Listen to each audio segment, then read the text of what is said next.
ಎಲ್ಲರಿಗೂ ನಮಸ್ಕಾರ. ಅಚೀವರ್ ಸಂಸ್ಥೆಯ ವಿಶೇಷ ಸಂಚಿಕೆಗೆ ಸ್ವಾಗತ. ಸ್ನೇಹಿತರೆ, ನೋಟಿಫಿಕೇಶನ್ ಯಾವಾಗತ್ತೆ ಅಂತ ಸುಮಾರು ಜನ ಕೇಳ್ತಾ ಇದ್ರಿ. ಸರ್, ಈಗ ಒಳ ಮೀಸಲಾತಿ ಮುಗೀತು, ಮತ್ತೆ ಜಾತಿ ಸಮೀಕ್ಷೆ ಸ್ಟಾರ್ಟ್ ಮಾಡಿದ್ದಾರೆ, ಯಾವಾಗತ್ತೆ ಅನ್ನೋ ಒಂದು ಅನಿರ್ದಿಷ್ಟಾವಧಿ ಅಥವಾ ಏನು ಅನ್ಸರ್ಟಿನಿಟಿಯಲ್ಲೇ ಇದ್ರಿ. ಸೊ ಈಗ ನಾನು ನಿಮಗೆ ಒಂದು ಶುಭ ಸುದ್ದಿಯನ್ನ ತೆಗೆದುಕೊ ಬಂದಿದ್ದೀನಿ. ಹೌದು ಸ್ನೇಹಿತರೆ, KEA ಕರ್ನಾಟಕ ಎಕ್ಸಾಮಿನೇಷನ್ ಅಥಾರಿಟಿಯಿಂದ ವಿವಿಧ ಹುದ್ದೆಗಳಿಗೆ ಅಂದ್ರೆ ವೇರಿಯಸ್ ಪೋಸ್ಟ್ ಗಳಿಗೆ ನೇಮಕಾತಿ ಅಧಿಸೂಚನೆಯನ್ನ ಮಾಡಿದ್ದಾರೆ. ಸೊ ಇದು ಯಾವುದೋ ಒಂದು ನಿಗಮದ್ದು ಅಲ್ಲ, ಅಥವಾ ಯಾವುದೋ ಒಂದು ಇಲಾಖೆ ಇದು ಯಾವುದೋ ಮಾಡ್ತಿದ್ದಾರೆ ಸರ್, KEA ಅಲ್ಲ. ಸೊ ಇದರಲ್ಲಿ SDA FDA ಹುದ್ದೆ ಸಹ ಇದೆ. ಸೊ ಹಾಗಾದ್ರೆ ಯಾವ್ದ್ಯಾವ್ದಿದಪ್ಪ ನೋಟಿಫಿಕೇಶನ್ಸ್, ಯಾವ್ದಾವ್ದು ಪೋಸ್ಟಿಗೆ ಅಪ್ಲೈ ಮಾಡಬೇಕು, ಏನ್ ಸಿಲೆಬಸ್, ಸೊ ಏನ್ ಇದ್ರ ಬಗ್ಗೆ ಕಂಪ್ಲೀಟ್ ಡೀಟೇಲ್ ಅನ್ನ ಈ ವಿಡಿಯೋದಲ್ಲಿ ತಿಳ್ಕೊಳ್ತಾ ಹೋಗೋಣ. ಸೊ ಸ್ನೇಹಿತರೆ, KEA ವೇರಿಯಸ್ ಪೋಸ್ಟ್ 2025 ಯಾವ್ದಾವ್ದಿದೆ ಅಂದ್ರೆ ಬೆಂಗಳೂರು ಡೆವಲಪ್ಮೆಂಟ್ ಅಥಾರಿಟಿ, BDA ಅಂತ ಏನ್ ಕರಿತೀವಿ. ಸೊ ಬೆಂಗಳೂರು ಅಭಿವೃದ್ಧಿ ಪ್ರಾಧಿಕಾರದಲ್ಲಿ ಒಂದಿಷ್ಟು ಪೋಸ್ಟ್ ಗಳಿದಾವೆ. ಹಾಗೆ Karnataka soaps and detergents limited, Rajiv Gandhi ಏನು ನಮ್ಮ ಹೆಲ್ತ್ ಯೂನಿವರ್ಸಿಟೀಸ್ ಇದೆ ಅದಾಗಿರ್ಬೋದು, ಕಲ್ಯಾಣ ಕರ್ನಾಟಕ ರಸ್ತೆ ಸಾರಿಗೆ ನಿಗಮ, ವಾಯುವ್ಯ ಕರ್ನಾಟಕ ರಸ್ತೆ ಸಾರಿಗೆ ನಿಗಮ. ಸೊ ಇವೆಲ್ಲ ನಿಗಮಗಳು, ಪ್ರಾಧಿಕಾರಗಳು. ಆದ್ರೆ ಇನ್ನು ಕೃಷಿ ಮಾರಾಟ ಇಲಾಖೆಯಲ್ಲಿ ಒಂದಿಷ್ಟು ಪೋಸ್ಟ್ ಗಳಿದಾವೆ. ತಾಂತ್ರಿಕ ಶಿಕ್ಷಣ ಇಲಾಖೆ ಏನು ಡಿಪಾರ್ಟ್ಮೆಂಟ್ ಆಫ್ ಟೆಕ್ನಿಕಲ್ ಎಜುಕೇಶನ್ ಅಂತ ಕರಿತೀವಿ, ಅದ್ರಲ್ಲಾಗಿರ್ಬೋದು. ಶಾಲಾ ಶಿಕ್ಷಣ ಇಲಾಖೆ ಪದವಿ ಪೂರ್ವ ಏನು PU ಡಿಪಾರ್ಟ್ಮೆಂಟ್ ಡೈರೆಕ್ಟರೇಟ್ ಇದೆ, ಸೊ ಅಲ್ಲಿ ಕೂಡ ಒಂದಿಷ್ಟು ಪೋಸ್ಟ್ ಗಳಿದಾವೆ. ಒಟ್ಟಾರೆ 387 ಪೋಸ್ಟ್ ಅನ್ನ ನಮ್ಮ ಉಳಿಕೆ ಮೂಲ ವೃಂದ, ರೆಸಿಡಿಯಲ್ ಪೇರೆಂಟ್ ಕೆಡಾರ್ ಅಂತ ಏನ್ ಕರಿತೀವಿ, ಅದರಲ್ಲಿ ಕೊಟ್ಟಿದ್ರೆ ಕಲ್ಯಾಣ ಕರ್ನಾಟಕದವರಿಗೆ 321 ಪೋಸ್ಟ್ ಅನ್ನ ಕರೆದಿದ್ದಾರೆ. ಸೊ ನೀವು ಇವಾಗ ಅನ್ಸ್ಬೋದು, ಸರ್ ತುಂಬಾ ಪೋಸ್ಟ್ ಕಡಿಮೆ ಇದಾವಲ್ಲ ಸರ್, ನಾವ್ ಯಾಕೆ, ಇದು ತುಂಬಾ ಕಾಂಪಿಟೇಷನ್ ಹೆವಿ ಇರುತ್ತೆ, VA 1000 ಪೋಸ್ಟಿಗೆ 6,60,000 ಅರ್ಜಿ ಹಾಕಿದ್ರು ಅಂತ ನೀವು ಯೋಚನೆ ಮಾಡ್ಬೋದು. ಸೊ ನಾನು ನಿಮ್ಗೊಂದು ಹೇಳ್ತೀನಿ, VA ಈಗ ನೋಡಿ 1000 ಪೋಸ್ಟ್ ಇತ್ತಲ್ವಾ, ನೀವು ಆದ್ರೆ 1000 ಪೋಸ್ಟ್ ನೀವು ಅರ್ಜಿ ಹಾಕ್ಲಿಕ್ಕೆ ಆಗ್ತಿತ್ತಾ? ಇಲ್ಲ. ನೀವು ಶಿವಮೊಗ್ಗದ ಈಗ ಯಾವುದೋ ಒಂದು ಜಿಲ್ಲೆಗೆ ಅಪ್ಲೈ ಮಾಡ್ಲಿಕ್ಕೆ ಆಗ್ತಿತ್ತು. ಈಗ ಶಿವಮೊಗ್ಗಕ್ಕೆ ಕೇವಲ 31 ಪೋಸ್ಟ್ ಇತ್ತು. ಅದರಲ್ಲಿ ನಿಮ್ಮ ಕೆಟಗರಿ, ನಿಮ್ಮ ಮೀಸಲಾತಿ ನೀವು ಯಾವ್ದು ಕ್ಲೇಮ್ ಮಾಡ್ತಿದ್ರಿ, 2ರಿಂದ 3 ಪೋಸ್ಟ್ ಇರೋ ಅಂತದ್ದು. ಸೊ ನೀವು 1000 ಪೋಸ್ಟ್ ಅಂತ ನಿಮಗೆ ಒಟ್ಟಾರೆ ನೋಟಿಫಿಕೇಶನ್ ಕಂಡ್ರು ಸಹ ನಿಮ್ಮ ಒಂದು ನೀವು ಬರೀತಿರೋದು 1ರಿಂದ 2 ಪೋಸ್ಟಿಗೆ ಆಗಿತ್ತು, ಅದು ನಿಮಗೆ ಗೊತ್ತಿರ್ಲಿಲ್ಲ. ಸೊ ಹಾಗೇನೆ ಇಲ್ಲಿ ನೀವು ಪೋಸ್ಟ್ ಸಂಖ್ಯೆಯನ್ನ ನೋಡಿ ನೀವು ಅದನ್ನು ನಿರ್ಧಾರ ಮಾಡಬೇಡಿ. ಯಾಕಂತಂದ್ರೆ ನೀವು ಈಗಲೂ ಸಹ 1ರಿಂದ 2 ಪೋಸ್ಟಿಗೆ ನೀವು ನೇಮಕಾತಿಯಾಗೆ ಬರಿತಾ ಇರ್ತೀರಾ ಎಕ್ಸಾಮ್ಸ್ ನ. ಸೊ ಇದನ್ನ ನೀವು ತಲೆಯಲ್ಲಿ ಇಟ್ಕೊಂಡು, ಸೊ ಈಗ ಈ ಎಕ್ಸಾಮ್ಸ್ ನೋಟಿಫಿಕೇಶನ್ ಏನಿದೆ ಅಂತ ನೋಡ್ತಾ ಹೋಗೋಣ. ನೋಡಿ ಸ್ನೇಹಿತರೆ, ಇದು ಅಧಿಕೃತ ಮಾಹಿತಿ. ಯಾಕಂತಂದ್ರೆ ನಾನು ಅಧಿಕೃತ KEA ವೆಬ್ಸೈಟ್ ಗೆ ಹೋಗಿದ್ದೀನಿ. ನೀವು ಜಸ್ಟ್ ಗೂಗಲ್ ಸರ್ಚ್ ಅಥವಾ ಒಂದು ಯಾವುದೇ ಬ್ರೌಸರ್ ನಲ್ಲಿ ಸರ್ಚ್ ಮಾಡಿದ್ರೆ KEA ಅಂತ ನಿಮಗೆ ಈ ಒಂದು ಪೇಜ್ ಓಪನ್ ಆಗುತ್ತೆ. ಸೊ ಇಲ್ಲಿ ನೇಮಕಾತಿಗೆ ಕ್ಲಿಕ್ ಮಾಡಿ, ವಿವಿಧ ಇಲಾಖೆಗಳ ನೇಮಕಾತಿ 2025 ಅಂತ ನಿಮಗೆ ನೇರವಾಗಿ ಸಿಗುತ್ತೆ. ಸೊ ಅದ್ರ ಮೇಲೆ ಕ್ಲಿಕ್ ಮಾಡಿದ್ರೆ ನಿಮಗೆ ನಾನ್ HK ನೋಟಿಫಿಕೇಶನ್ 2 ಸಪರೇಟ್ ಆಗಿ ಸಿಗುತ್ತೆ. ನಾನು ಇವತ್ತಿನ ವಿಡಿಯೋದಲ್ಲಿ ನಾನ್ HK ಅಥವಾ ನಮ್ಮ ಏನು ಉಳಿಕೆ ಮೂಲ ವೃಂದ ಇದೆ ಅದರ ನೋಟಿಫಿಕೇಶನ್ ಇನ್ನ ಎಕ್ಸ್ಪ್ಲನೇಷನ್ ಅನ್ನ ಮಾಡ್ತಾ ಹೋಗ್ತಿದ್ದೀನಿ. ಸೊ ಹಾಗೆ ನೋಡಿರ್ಬೋದು, 8 ಅಕ್ಟೋಬರ್ಗೆ ಇದು ಬಂದಂತ ನೋಟಿಫಿಕೇಶನ್. ಕೆಳಕಂಡ ಸರ್ಕಾರಿ ಸಂಸ್ಥೆ, ನಿಗಮ ಮತ್ತು ಸಂಸ್ಥೆಗಳಲ್ಲಿ ಉಳಿಕೆ ಮೂಲ ವೃಂದದಲ್ಲಿ ಖಾಲಿ ಇರುವಂತಹ ಹುದ್ದೆಗಳಿಗೆ ನಾನು ನಿಮ್ಗೆ ಹೇಳ್ದೆ ಆಲ್ರೆಡಿ 8 ಬೇರೆ ಬೇರೆ ವಿವಿಧ ಇದರಲ್ಲಿ ಇದೆ. ಸೊ ಹಾಗಾಗಿ ಇದಕ್ಕೆ ವಿವಿಧ ಪೋಸ್ಟ್ ಗಳ ನೇಮಕಾತಿ ಅಂತ ಕರಿತೀನಿ. ಸೊ ಈಗ ಯಾವ ಪೋಸ್ಟ್ ಇದೆ ಅಂತ ಹೇಳ್ತಾ ಹೋಗ್ತೀನಿ, ನೋಡಿ ಗಮನಿಸಿ. ಮೊದಲನೇದಾಗಿ BDAಗೆ ಬರೋಣ. Bengaluru development authority. ಎಲ್ಲಿ ಸರ್, ಏನ್ ಸರ್ ಇದು BDA ಅಂದ್ರೆ? ಇದು ನೋಡಿ ಸ್ನೇಹಿತರೆ, 1976ರಲ್ಲಿ BDA ಆಕ್ಟ್ ನ ಮುಖಾಂತರ ಇದನ್ನ ಸ್ಥಾಪನೆ ಮಾಡ್ತಾರೆ. ಇದಕ್ಕೂ ಮುಂಚೆ ಸಿಟಿ ಪ್ಲಾನಿಂಗ್ ಕಮಿಷನ್ ಅಂತ ಅಥವಾ ಸಿಟಿ ಪ್ಲಾನಿಂಗ್ ಇನ್ಸ್ಟಿಟ್ಯೂಟ್ ಅಂತ ಇತ್ತು. ಸೊ ಅದು ನಗರವನ್ನ ಪ್ಲಾನ್ ಮಾಡುವಂತಹ ಒಂದು ಪ್ರಾಧಿಕಾರ. ಸೈಟ್ಸ್ ಅನ್ನ ಕೂಡ ಕೊಡುತ್ತೆ. ವೆಬ್ಸೈಟ್ ನಲ್ಲಿ ಹೇಳಿರೋ ತರ 76,000ಕ್ಕೂ ಹೆಚ್ಚು ಸೈಟ್ಸ್ ಅನ್ನ BDA ಕೊಟ್ಟಿದೆ. ಸೊ ಅಂತ ಒಂದು ಸ್ವಲ್ಪ ಒಳ್ಳೆ ಇಲಾಖೆ ಇದು ಕೆಲಸ ಮಾಡ್ಲಿಕ್ಕೆ. ಸೊ ಅದರಲ್ಲಿ ಯಾವ ಪೋಸ್ಟ್ ಅನ್ನ ಕರೆದಿದ್ದಾರೆ ಅಂದ್ರೆ ಪ್ರಥಮ ದರ್ಜೆ ಸಹಾಯಕರು. ಹೌದು ಸ್ನೇಹಿತರೆ, FDA ಪೋಸ್ಟ್ ಅನ್ನ ಕರೆದಿದ್ದಾರೆ. ಹಾಗೆ SDA ಪೋಸ್ಟ್, ಇದು ರೆವಿನ್ಯೂ ಇನ್ಸ್ಪೆಕ್ಟರ್ ರೇಂಜ್ ನ ಸಹ ಬರುತ್ತೆ. ಸೊ FDA ಮತ್ತು SDA ನೀವು ವೇತನ ಶ್ರೇಣಿ ನೋಡಬಹುದು. 4 ಪೋಸ್ಟ್ FDA ಅಥವಾ ರೆವಿನ್ಯೂ ಇನ್ಸ್ಪೆಕ್ಟರ್ ಶ್ರೇಣಿಯಲ್ಲಿ ಇದ್ರೆ 14 ಪೋಸ್ಟ್ SDA ಇದೆ. ಒಟ್ಟಾರೆ 18 ಪೋಸ್ಟ್ ಉಳಿಕೆ ಮೂಲ ವೃಂದದಲ್ಲಿ ನಮ್ಮ BDA ಅಲ್ಲಿ ಕರೆದಿರುವಂತದ್ದು. ಇನ್ನು ಎರಡನೇದಾಗಿ ನೋಡೋದಾದ್ರೆ, Karnataka soaps and detergents limited ನಲ್ಲಿ ಯಾವ ಹುದ್ದೆ ಖಾಲಿ ಇದೆ ಅನ್ನೋದಾದ್ರೆ, ಕಿರಿಯ ಅಧಿಕಾರಿ ಅಂತ ಹೇಳ್ಬಿಟ್ಟು, ಅಂದ್ರೆ ಏನು ಕ್ವಾಲಿಟಿ ಕಂಟ್ರೋಲ್ ಅಂತ ಕರಿತೀವಲ್ವ ಅದಾಗಿರ್ಬೋದು. ಇದು ಬೆಂಗಳೂರು ಡಿವಿಷನ್ ಅಲ್ಲಿ. ಇನ್ನು ಕಿರಿಯ ಅಧಿಕಾರಿ ಉತ್ಪಾದನೆ ಮತ್ತು ನಿರ್ವಹಣೆ, ಮ್ಯಾನುಫ್ಯಾಕ್ಚರಿಂಗ್ ಮತ್ತು ಕಂಟ್ರೋಲಿಂಗ್ ಬರುತ್ತೆ. ಮತ್ತೆ ಕಿರಿಯ ಅಧಿಕಾರಿ ಸಾಮಗ್ರಿ ಮತ್ತು ಉಗ್ರಾಣ ವಿಭಾಗ ಏನು ಸ್ಟೋರೇಜ್ ಡಿಪಾರ್ಟ್ಮೆಂಟ್ ಬರುತ್ತೆ, ಅಲ್ಲಿರುತ್ತೆ. ಸೊ 1 ಪೋಸ್ಟ್ 2 ಪೋಸ್ಟ್ 1 ಪೋಸ್ಟ್ ಆತರ 4 ಪೋಸ್ಟ್ ಇದೆ. ಸರ್ ಇದಕ್ಕೆ ಏನು ಡಿಗ್ರಿ ಆಗಿದ್ದವ್ರು ಬರೀಬಹುದಾ ಅಂದ್ರೆ ಅದನ್ನು ಕೂಡ ಈ ವಿಡಿಯೋದಲ್ಲಿ ಮುಂದೆ ಹೇಳ್ತೀನಿ, ಏನೇನು ವಿದ್ಯಾರ್ಹತೆ ಇರಬೇಕು ಇದಕ್ಕೆ ಅಂತ ಹೇಳ್ಬಿಟ್ಟು. ಇನ್ನು ರಾಜೀವ್ ಗಾಂಧಿ ಆರೋಗ್ಯ ವಿಜ್ಞಾನಗಳ ವಿಶ್ವವಿದ್ಯಾನಿಲಯ ಏನಿದೆ ಬೆಂಗಳೂರು, ಇಲ್ಲಿ ಖಾಲಿ ಇರುವಂತಹ ಹುದ್ದೆಗಳು ನೋಡೋದಾದ್ರೆ ಜೂನಿಯರ್ ಪ್ರೋಗ್ರಾಮ್ನರ್, ಇದು ಗ್ರೂಪ್ B ಇದೆ ಪೋಸ್ಟ್ ಸ್ನೇಹಿತರೆ. ಸಹಾಯಕ engineer, assistant engineer civil group B. So ಯಾರ್ಯಾರು ಇಂಜಿನಿಯರ್ಸ್ ನೋಡ್ತಾ ಇದ್ದೀರಾ, ಸಿವಿಲ್ ಇಂಜಿನಿಯರಿಂಗ್ ಓದಿದ್ದೀರಾ ಅವರೆಲ್ಲರಿಗೂ ಕೂಡ ಈ ಪೋಸ್ಟ್ ಬರುತ್ತೆ. ಸಹಾಯಕ ಗ್ರಂಥಪಾಲಕ, ಏನ್ ಲೈಬ್ರರಿ ಸೈನ್ಸ್ ಅಂತ ಕರಿತೀವಿ. ಸಹಾಯಕ ಗ್ರೂಪ್ ಸಿ, ಇದು ಸಾಮಾನ್ಯವಾಗಿ ಎಲ್ಲರೂ ಬರೀಬಹುದು. ಕಿರಿಯ ಸಹಾಯಕ ಗ್ರೂಪ್ ಸಿ, ಇದು ಸಹ ಎಲ್ಲರೂ ಬರೀಬಹುದು. ಸೊ ಒಟ್ಟಾರೆ 40 ಪೋಸ್ಟ್ ರಾಜೀವ್ ಗಾಂಧಿ ಯೂನಿವರ್ಸಿಟಿಯಲ್ಲಿ ಇರುವಂತದ್ದು. ಇನ್ನು ಕಲ್ಯಾಣ ಕರ್ನಾಟಕ ಏನು KKRTC ಅಂತ ಕರಿತೀವಿ, ಸಹಾಯಕ ಲೆಕ್ಕಿಗ ಅಂತ ಹೇಳ್ಬಿಟ್ಟು ಜೂನಿಯರ್ ಅಕೌಂಟೆಂಟ್ ಅಂತ BCom ವಿದ್ಯಾರ್ಥಿಗಳು ಗಮನಿಸಬೇಕು, 3 ಪೋಸ್ಟ್ ಇದೆ. ನಿರ್ವಾಹಕ ಅಥವಾ ಏನ್ ಕಂಡಕ್ಟರ್ ಅಂತ ಕರಿತೀವಿ, ಸೊ ಅದು ಒಟ್ಟಾರೆಯಾಗಿ 60 ಪೋಸ್ಟ್ ಇದೆ, ಅತಿ ಹೆಚ್ಚು ಪೋಸ್ಟ್ ಇದೆ ಇರುವಂತದ್ದು ಈ ನೋಟಿಫಿಕೇಶನ್ ಅಲ್ಲಿ. ಸೊ ಇದು KKRTC ಇದೆ. ಇನ್ನು ಕೃಷಿ ಮಾರುಕಟ್ಟೆ ಇಲಾಖೆಯಲ್ಲಿ ನೀವು ನೋಡೋದಾದ್ರೆ, ಮಾರಾಟ ಇಲಾಖೆ ಅಂತ ಅಗ್ರಿಕಲ್ಚರಲ್ ಮಾರ್ಕೆಟಿಂಗ್ ಡಿಪಾರ್ಟ್ಮೆಂಟ್ ನೋಡೋದಾದ್ರೆ, ಇಲ್ಲಿ ಕೂಡ ಸಿವಿಲ್ ಕರೆದಿದ್ದಾರೆ, AE ಸಿವಿಲ್ ಗ್ರೂಪ್ ಬಿ ಅಂತದ್ದು, ಮತ್ತೆ JE ಸಿವಿಲ್ ಕರೆದಿದ್ದಾರೆ ಗ್ರೂಪ್ ಸಿ ಅಂತದ್ದು. ಜೊತೆಗೆ ಮಾರುಕಟ್ಟೆ ವಿಚಾರಕರು ಅಂದ್ರೆ ಮಾರುಕಟ್ಟೆ ಮೇಲ್ವಿಚಾರಕರು ಗ್ರೂಪ್ ಸಿ ಅಂತದ್ದು, ಅಂದ್ರೆ ಮಾರ್ಕೆಟ್ ಸೂಪರ್ವೈಸರ್ ಅಂತ ಒಂದು ಜಾಬ್ ಇರುತ್ತೆ. 30 ಪೋಸ್ಟ್ ಇದೆ ನೋಡಿ. ಅದು FDA 30 ಪೋಸ್ಟ್ ಇದೆ ಅಗ್ರಿಕಲ್ಚರ್ ಮಾರ್ಕೆಟಿಂಗ್ ಡಿಪಾರ್ಟ್ಮೆಂಟ್ ಅಲ್ಲಿ. SDA 30 ಪೋಸ್ಟ್ ಇದೆ. ಇನ್ನು ಮಾರಾಟ ಸಹಾಯಕರು ಅಂತ ಮಾರ್ಕೆಟ್ ಅಸಿಸ್ಟೆಂಟ್ ಅಂತ ಕರಿತೀವಿ, ಗ್ರೂಪ್ ಸಿ ಬರುತ್ತೆ, 75 ಪೋಸ್ಟ್ ಇದೆ. ಒಟ್ಟಾರೆ ಈ ಒಂದು ಪರ್ಟಿಕ್ಯುಲರ್ ಕೃಷಿ ಮಾರಾಟ ಇಲಾಖೆಯಲ್ಲೇ 180 ಪೋಸ್ಟ್ ಇರುವಂತದ್ದು ಸ್ನೇಹಿತರೆ. ಇನ್ನು ತಾಂತ್ರಿಕ ಶಿಕ್ಷಣ ಇಲಾಖೆಗೆ ಬಂದ್ಬೇಡ, college department of collegiate and technical education ಬರೋದಾದ್ರೆ, ಪ್ರಥಮ ದರ್ಜೆ ಸಹಾಯಕರು ಇದ್ದಾರೆ ನೋಡಿ, FDA ಪೋಸ್ಟ್ 50 FDA ಪೋಸ್ಟ್ ಯಾವ್ದ್ರಲ್ಲಿ, ಕಾಲೇಜ್ಗಳಲ್ಲಿ. ಇದು ನೋಡಿ ಎಂತ ಒಳ್ಳೆ ಜಾಬ್ ಗೊತ್ತಾ ಸ್ನೇಹಿತರೆ ಇದು. ಸೊ ಕಾಲೇಜ್ ಟೈಮಿಂಗ್ಸ್ ನಲ್ಲಿ ನಿಮಗೆ ವರ್ಕ್ ಇರುತ್ತೆ. ಇನ್ನು ಟೀಚರ್ಸಿಗಾದ್ರೂ ಸಿಲೆಬಸ್ ಈ ತರದೆಲ್ಲ ಬೇರೆ ಬೇರೆ ಇದ್ರೆ FDA ಗೆ ಜಸ್ಟ್ ಕಾಲೇಜ್ ನ ಒಂದು ಡಾಕ್ಯುಮೆಂಟ್ಸ್ ಅನ್ನ ಮಾಡುವಂತದ್ದಾಗಿರುತ್ತೆ. ಸೊ ತುಂಬಾ ಒಳ್ಳೆ ಪೋಸ್ಟ್ ಆಗಿರುತ್ತೆ ಇದು ಕಾಲೇಜ್ ಶಿಕ್ಷಣ ಇಲಾಖೆಯಲ್ಲಿ ಅಥವಾ ಏನು ತಾಂತ್ರಿಕ ಶಿಕ್ಷಣ ಇಲಾಖೆಯಲ್ಲಿ 50 ಪೋಸ್ಟ್ ಇರುವಂತದ್ದು. ಇನ್ನು ಶಾಲಾ ಶಿಕ್ಷಣ ಇಲಾಖೆ PU ಪದವಿ ಪೂರ್ವಕ್ಕೆ ಸಂಬಂಧಪಟ್ಟಂತೆ ಗ್ರಂಥಪಾಲಕ ಗ್ರೂಪ್ ಸಿ ಪೋಸ್ಟ್ ಅನ್ನ ಕರೆದಿದ್ದಾರೆ, 10 ಪೋಸ್ಟ್ ಅನ್ನ ಕರೆದಿದ್ದಾರೆ. ಸೊ ಒಟ್ಟಾರೆ ಇದು ವಿವಿಧ ಯಾವ್ಯಾವ ಹುದ್ದೆ ಇದೆ ಅಂತ ಹೇಳಿದೆ. ಸೊ ಈಗ ಪ್ರತಿಯೊಂದು ಹುದ್ದೆಗೂ ಯಾವ ಯಾವ ವಿದ್ಯಾ ಅರ್ಹತೆ ಇದೆ, ಮತ್ತೆ ಈಗ ಸರ್ ನಾನು 2-3 ಹುದ್ದೆಗೆ ಅಪ್ಲೈ ಮಾಡೋದಾದ್ರೆ ಹೇಗೆ ಅಪ್ಲೈ ಮಾಡ್ಬೇಕು, ಈ ತರ ಬೇರೆ ಒಂದಿಷ್ಟು ವಿಚಾರಗಳನ್ನ ತಿಳ್ಕೊಳ್ತಾ ಹೋಗೋಣ. ಸೊ ಸ್ನೇಹಿತರೆ ನೋಡಿ, ಗಮನಿಸಿ, ಹುದ್ದೆವಾರು ಮತ್ತು ಪ್ರವರ್ಗವಾರು ವಿವರಗಳನ್ನ ಆಯಾ ಸಂಸ್ಥೆಯವರು ನೀಡಿದಂತೆ ಪ್ರತ್ಯೇಕವಾಗಿ ಪ್ರಕಟಿಸಲಾಗಿದೆ ಅಂತ ಹೇಳ್ಬಿಟ್ಟು. ಹೌದು ಸ್ನೇಹಿತರೆ, ನಾನು ನಿಮ್ಗೇನ್ ಸ್ಟಾರ್ಟಿಂಗ್ ಅಲ್ಲಿ ವೆಬ್ಸೈಟ್ ತೋರಿಸಿದ್ನಲ್ವಾ, ಆ ವೆಬ್ಸೈಟ್ ನಲ್ಲಿ ನೀವು ಹೋದ್ರೆ ನಿಮಗೆ ಆ ಡಿವಿಷನ್ ಕೂಡ ಇದೆ. ನಾನು ಕೂಡ ಇದರಲ್ಲಿ ನಿಮಗೆ ತೋರಿಸ್ತೀನಿ ಯಾವ ತರ ಪ್ರತ್ಯೇಕವಾರು ಮಾಡಿದ್ದಾರೆ. ಅಂದ್ರೆ ನಾನು ನಿಮಗೆ ಹೇಳ್ದಂಗೆ ಈಗ ಒಳ ಮೀಸಲಾತಿ ಆಗಿರೋದ್ರಿಂದ ಪರಿಶಿಷ್ಟ ಜಾತಿಯಲ್ಲಿ ಪ್ರವರ್ಗ A, ಪ್ರವರ್ಗ B, ಪ್ರವರ್ಗ C ಅಂತ ಬರುತ್ತೆ. ಸೊ ಅದರಲ್ಲಿ ಎಷ್ಟೆಷ್ಟಿದೆ ಕೆಟಗರಿ ಬರುತ್ತೆ, ಎಷ್ಟು ಪೋಸ್ಟ್ ಬರುತ್ತೆ ಅನ್ನೋದನ್ನು ಸಹ ನಿಮ್ಗೆ ವಿಡಿಯೋದಲ್ಲಿ ಹೇಳ್ತಾ ಹೋಗ್ತೀನಿ. ನೋಡಿ, ಈಗ ಮೊದಲನೇದಾಗಿ ನೋಡೋಣ FDA ಪೋಸ್ಟ್. ಅದ್ರಲ್ಲಿ ನಾವೇನ್ ರೆವಿನ್ಯೂ ಇನ್ಸ್ಪೆಕ್ಟರ್ ಗ್ರೂಪ್ ಸಿ ಅಂತ ಓದಿದ್ವಲ್ಲೋ ಯಾವ್ದ್ರಲ್ಲಿ, ಬ್ಯಾಂಗ್ಳೂರ್ ಡಿವಿಷನ್ ಅಥಾರಿಟಿಯಲ್ಲಿ. ಹಾಗೆ ಸಹಾಯಕ ಗ್ರೂಪ್ ಸಿ ಮತ್ತು FDA ಗ್ರೂಪ್ ಸಿ, ಈ ತರ ಯಾವ್ಯಾವ್ದು FDA ಪೋಸ್ಟ್ ಗಳಿದಾವೆ ಅವೆಲ್ಲದಕ್ಕೂ ಕೂಡ ಏನಂದಿರ್ಬೇಕು, ಕಾನೂನು ರೀತಿ ಸ್ಥಾಪಿಸಲ್ಪಟ್ಟ ಅಂದ್ರೆ ಯಾವುದೇ ಒಂದು ಲಾ ಪ್ರಕಾರ ಸ್ಥಾಪನೆ ಆದ ಪದವಿ ಹೊಂದಿರಬೇಕು. ಅಂದ್ರೆ ಯಾವುದೇ ಯೂನಿವರ್ಸಿಟಿಯಲ್ಲಿ ಯಾವುದೇ ಪದವಿ, ಸ್ನೇಹಿತರೆ ನಾನು BCom ಓದಿನಿ, BP ಓದಿನಿ, ಏನಾದ್ರೂ ಆಯ್ತು, ಯಾವುದೇ ಪದವಿ ಓದಿದ್ರು ಕೂಡ ಈ FDA ರೆವಿನ್ಯೂ ಇನ್ಸ್ಪೆಕ್ಟರ್ ಪೋಸ್ಟ್ ಗಳಿಗೆ ನೀವು ಅಪ್ಲೈ ಮಾಡಬಹುದು. ಇನ್ನು SDA ಆದ್ರೆ ದ್ವಿತೀಯ ದರ್ಜೆ ಸಹಾಯಕರು, ಮಾರಾಟ ಸಹಾಯಕರು ಅಂತ ಏನು ಕೃಷಿ ಮಾರಾಟ ಇಲಾಖೆಯಲ್ಲಿತ್ತು, ಹಾಗೆ ಅದರಲ್ಲೇ ಕಿರಿಯ ಸಹಾಯಕರಿತ್ತಲ್ಲ, ಇವೆಲ್ಲ ಗ್ರೂಪ್ ಸಿ ದರ್ಜೆಯ ಏನು ಹುದ್ದೆಗಳಿದ್ವು ಇವೆಲ್ಲದಕ್ಕೂ ಕೂಡ ನೋಡಿ ದ್ವಿತೀಯ PUC ಅಥವಾ ತತ್ಸಮಾನ ವಿದ್ಯಾರ್ಹತೆ ಹೊಂದಿರಬೇಕು, ಅಂದ್ರೆ ಸೆಕೆಂಡ್ PUC. ಸೊ ಈ ವಿಡಿಯೋ ನೋಡ್ತಿರೋಂತ ಯಾರ್ಯಾರು ಸೆಕೆಂಡ್ PUC ಸ್ಟೂಡೆಂಟ್ಸ್ ಪಾಸ್ ಮಾಡ್ಕೊಂಡಿದ್ದೀರಾ, ಸೊ ಯಾರ್ಯಾರು first year degree, second year degree, third year ಡಿಗ್ರಿಯಲ್ಲಿ ಇದ್ರೆ ನೀವು ಕೂಡ ಇದಕ್ಕೆ ಅಪ್ಲೈ ಮಾಡ್ಬೋದು. ಸೊ ಸ್ನೇಹಿತರೆ, ಇಲ್ಲಿ ತತ್ಸಮಾನ ವಿದ್ಯಾರ್ಹತೆ ಅಂದ್ರೆ ಏನು ಅಂತ ಒಂದ್ ಸ್ವಲ್ಪ ನಿಮಗೆ ಅರ್ಥ ಮಾಡಿಸ್ಬಿಡ್ತೀನಿ ನೋಡಿ. CBSE, ICSE ಅಥವಾ ಮಂಡಳಿಯು ನಡೆಸುವ ಕ್ಲಾಸ್ 12 ಪರೀಕ್ಷೆ, ಅಂದ್ರೆ ಈಗ ದ್ವಿತೀಯ PUC ಅಂದ್ರೆ ನಮ್ಮ ಕರ್ನಾಟಕ ಸ್ಟೇಟ್ ಬೋರ್ಡ್ ನಲ್ಲಿ ಸೆಕೆಂಡ್ PUC ಓದಿರೋದು ಬರುತ್ತೆ. ಜೊತೆಗೆ CBSE, ICSE ಅಲ್ಲಿ 12th ಕ್ಲಾಸ್ ಅಂತ ಏನು ಓದ್ತೀರಾ ಅವರು ಕೂಡ ಬರ್ತಾರೆ. ಇತರೆ ರಾಜ್ಯ ಸರ್ಕಾರದಲ್ಲಿ ಪರೀಕ್ಷಾ ಮಂಡಳಿಗಳಿಂದ ನಡೆಸುವ ಕ್ಲಾಸ್ 12 ಪರೀಕ್ಷೆಯಲ್ಲೂ ಕೂಡ ಉತ್ತೀರ್ಣರಾದವರು ಕೂಡ ಬರುತ್ತೆ. ಜೊತೆಗೆ ನೋಡಿ, national institute of open schooling NIOS ಅಂತ ಏನ್ ಕರಿತೀವಿ ಕರೆಸ್ಪಾಂಡೆನ್ಸ್ ನಲ್ಲಿ.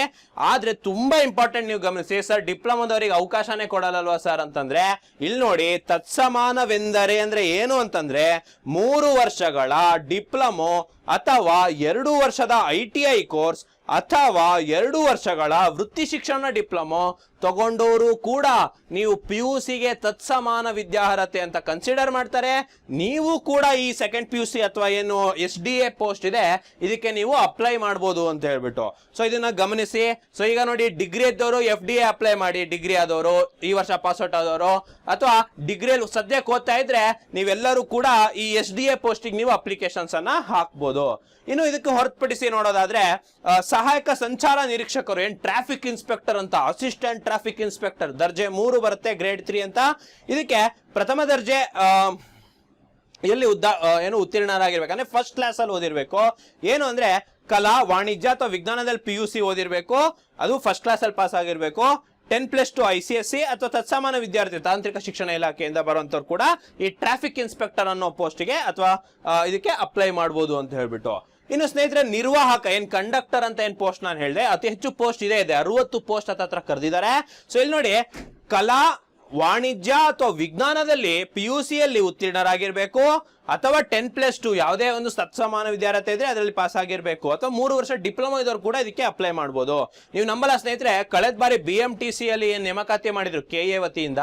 So master degree, double degree ಓದಿದವರು ಸಹ ಇವಾಗ ಆ ಪೋಸ್ಟ್ ನಲ್ಲಿ ತೆಗೆದುಕೊಂಡಿದ್ದಾರೆ. ಸೊ ಹೀಗಾಗಿ ನೀವು ವಿದ್ಯಾರ್ಥಿ ನೋಡಿ, PUC ಅಷ್ಟೇ ಕೇಳಿದ್ದಾರೆ, ಎಲ್ಲರೂ ಕೂಡ ಅಪ್ಲೈ ಮಾಡಬಹುದು ಇದನ್ನ.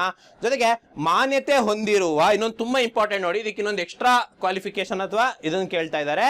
ಏನ್ ಕೇಳ್ತಾ ಇದ್ದಾರೆ ಅಂತಂದ್ರೆ, ಮಾನ್ಯತೆ ಹೊಂದಿರುವ ಮೋಟಾರು ವಾಹನ ಕಂಡಕ್ಟರ್ ಪರವಾನಿಗೆ ಲೈಸೆನ್ಸ್, ಮೋಟಾರ್ ವೆಹಿಕಲ್ದು ಲೈಸೆನ್ಸ್ ಹೊಂದಿರಬೇಕು ಮತ್ತು ಬ್ಯಾಡ್ಜ್ ಅನ್ನು ಹೊಂದಿರತಕ್ಕದ್ದು ಅಂತ ಹೇಳ್ಬಿಟ್ಟು ಹೇಳ್ತಿದೆ. ಜೊತೆಗೆ ನಿಗದಿಪಡಿಸಿರುವ ಭೌತಿಕ ಮಾನದಂಡ, ಇದಕ್ಕೆ ಫಿಸಿಕಲ್ ಅನ್ನ ಕೇಳ್ತಾರೆ, ನಿಮಗೆ ಫಿಟ್ನೆಸ್ ಅನ್ನ ಕೇಳ್ತಾರೆ. ಸೊ 160 ಕನಿಷ್ಠ ಸೆಂಟಿಮೀಟರ್ ಉದ್ದ ಇರಬೇಕು, ಮಹಿಳೆಯರಾದ್ರೆ 150 ಸೆಂಟಿಮೀಟರ್ ಕನಿಷ್ಠ ಉದ್ದ ಇರಬೇಕು ಅನ್ನೋದನ್ನ ಕೇಳ್ತಾ ಇದ್ದಾರೆ. ಇನ್ನು ಸಹಾಯಕ ಲೇಖಕ ಜೂನಿಯರ್ ಅಕೌಂಟ್ಸ್ ಕೇಳಿದವ್ರಿಗೆ 3 ವರ್ಷದ ವಾಣಿಜ್ಯ ಶಾಸ್ತ್ರದಲ್ಲಿ ನೋಡಿ, ಕಾಮರ್ಸ್ ಓದೋರಿಗೆ ಮಾತ್ರ ಇದು ಇರುವಂತದ್ದು.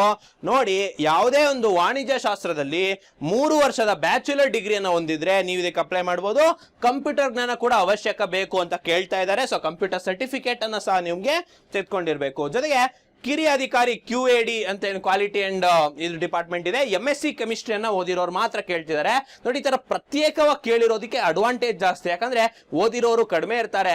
ಸೊ ನೀವು ಅಪ್ಲೈ ಮಾಡಿದ್ರೆ ಇದಕ್ಕೆ ನಿಮಗೆ ಚಾನ್ಸಸ್ ಜಾಸ್ತಿ ಇರುತ್ತೆ. ಇನ್ನು ಕಿರಿಯ ಅಧಿಕಾರಿ ಉತ್ಪಾದನೆ ಮತ್ತು ನಿರ್ವಹಣೆ ಇದೆಯಲ್ಲ, BE BTech ಎಲೆಕ್ಟ್ರಿಕಲ್ ಓದೋರು, ಮೆಕ್ಯಾನಿಕಲ್, ಕೆಮಿಕಲ್ ಓದೋರು ಸಹ ಓದ್ಬೋದು. MSc ಕೆಮಿಸ್ಟ್ರಿ ಅಪ್ಲೈ ಮಾಡಿದವರು ಸಹ ಮಾಡ್ಬೋದು.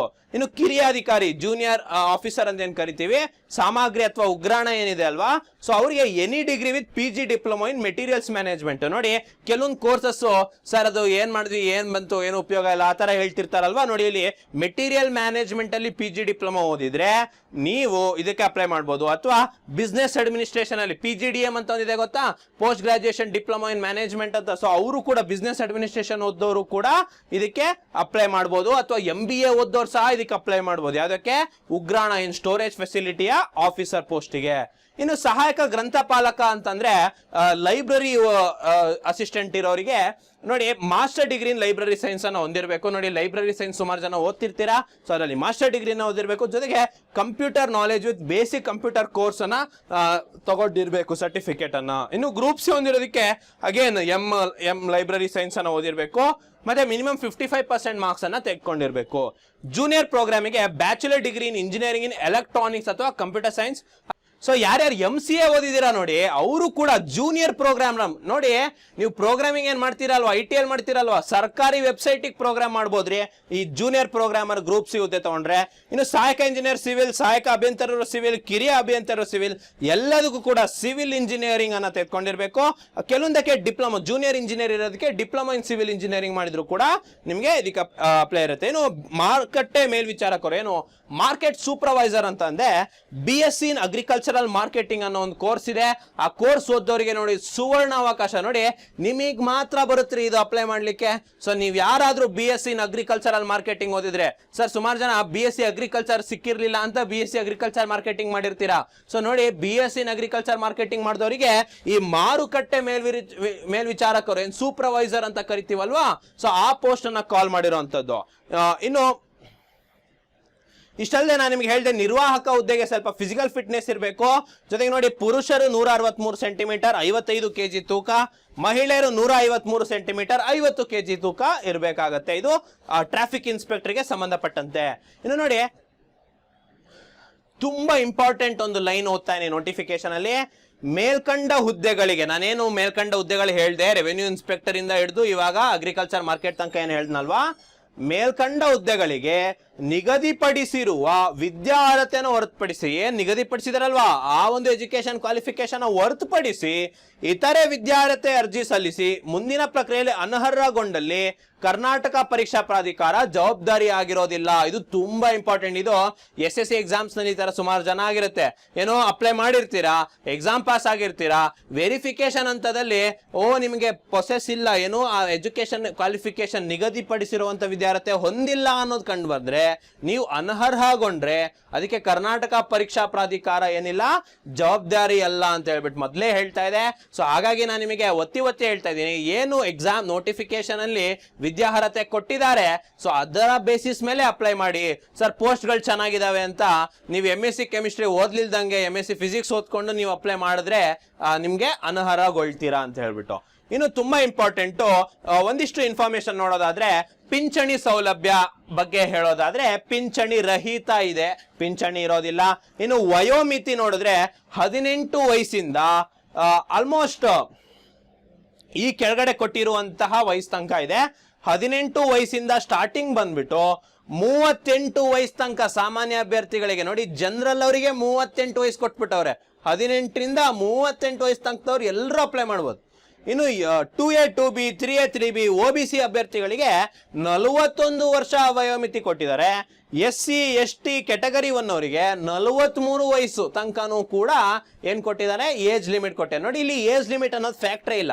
18 ವಯಸ್ಸು ದಾಟಿ SC ST ಅವರಿಗೆ 43 ವಯಸ್ಸು ತನಕನೂ ಕೂಡ ನೀವು ಅರ್ಜಿಯನ್ನು ತುಂಬಬಹುದು ಅಂತ ಹೇಳ್ಬಿಟ್ಟು ಈ ಒಂದು ನೋಟಿಫಿಕೇಶನ್ ಅಲ್ಲಿ. ಇನ್ನು ಹುದ್ದೆಗಳ ವರ್ಗೀಕರಣ ಸಪರೇಟ್ ಆಗಿ ಪ್ರಕಟಿಸಲಾಗಿದೆ, ನಾನು ಅದನ್ನು ಕೂಡ ತೆಗೆದುಕೊಂಡಿದ್ದೀನಿ, ಅದನ್ನು ಹೇಳ್ತೀನಿ. ಈಗ ನೋಡಿ, ಅರ್ಜಿ ಸಲ್ಲಿಸೋದಕ್ಕೆ ಪ್ರಮುಖ ದಿನಾಂಕಗಳನ್ನ ಇದನ್ನ ಗಮನಿಸಬೇಕು.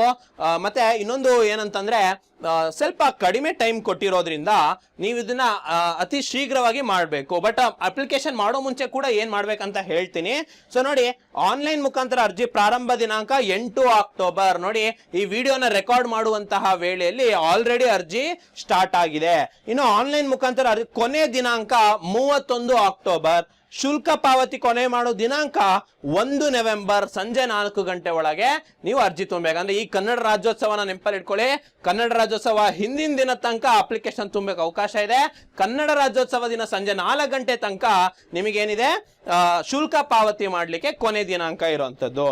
ತುಂಬಾ ಇಂಪಾರ್ಟೆಂಟ್ ನೋಡಿ, ಇಲ್ಲಿ ಸ್ಪರ್ಧಾತ್ಮಕ ಪರೀಕ್ಷೆಯ ವೇಳಾಪಟ್ಟಿಯನ್ನು ನಂತರದ ದಿನಗಳಲ್ಲಿ ಪ್ರಾಧಿಕಾರದ ವೆಬ್ಸೈಟ್ ನಲ್ಲಿ ಪ್ರಕಟಿಸಲಾಗುವುದು ಅಂತ. ಅಂದ್ರೆ ಇದರ ಎಕ್ಸಾಮ್ ಡೇಟ್ ಅನ್ನ ಸಹ ನಾವು ಕೊಡ್ತೀವಿ ಅಂತ ಹೇಳ್ತಾ ಇದ್ದಾರೆ.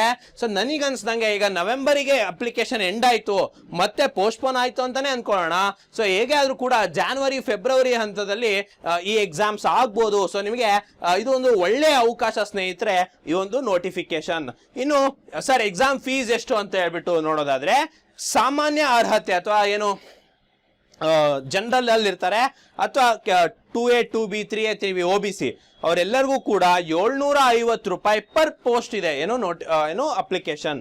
ಇನ್ನು SC ST category 1 ex service men ತೃತೀಯ ಲಿಂಗ ಇವರೆಲ್ಲರಿಗೂ ಕೂಡ 500 ರೂಪಾಯಿ ಇರುವಂತದ್ದು ಎಕ್ಸಾಮ್ ಫೀಸ್. ಇನ್ನು ವಿಶೇಷ ಚೇತನ ಅಭ್ಯರ್ಥಿಗಳಿಗೆ 250 ರೂಪಾಯಿ ಇದೆ. ಇಲ್ಲಿ ಇನ್ನೊಂದು ಇಂಪಾರ್ಟೆಂಟ್ ಇನ್ಫಾರ್ಮೇಶನ್ ಕೊಟ್ಟಾರ ನೋಡಿ, ಏನು ಅಂತಂದ್ರೆ ಪಾವತಿಸಿದ ಶುಲ್ಕವನ್ನ ಹಿಂದಿರುಗಿಸಲಾಗುವುದಿಲ್ಲ ಅಂತ ಹೇಳ್ಬಿಟ್ಟು. ತುಂಬಾ ಇಂಪಾರ್ಟೆಂಟ್. ಸರ್ ನಮಗೆ ಈಗ ಯಾವ್ದೋ ನೋಟಿಫಿಕೇಶನ್ ಕ್ಯಾನ್ಸಲ್ ಆಗ್ಬಿಡ್ತು ಸರ್, ಇದು ಸ್ಟೇಗೆ ಇದು ಬಂತು, ಏನೋ ಆಯ್ತು, ಹಿಂತಿರುಗಿಸೋದಿಲ್ಲಪ್ಪ ಅಮೌಂಟು ಇದನ್ನ. ಸೊ ಇದನ್ನ ಮೊದ್ಲೇ ಕೊಟ್ಬಿಟ್ಟಿದ್ದಾರೆ, ಮೊದ್ಲೇ ನೋಡಿ ಬೋಲ್ಡ್ ಅಕ್ಷರದಲ್ಲೇ ಕೊಟ್ಬಿಟ್ಟವನೆ. ಸೊ ಹಾಗಾಗಿ ಈ ಒಂದು ಫೀಸ್ ನೀವು ನೋಡ್ಕೊಳ್ಳಿ, ಇದು ಪರ್ ಪೋಸ್ಟ್ ಇರುತ್ತೆ.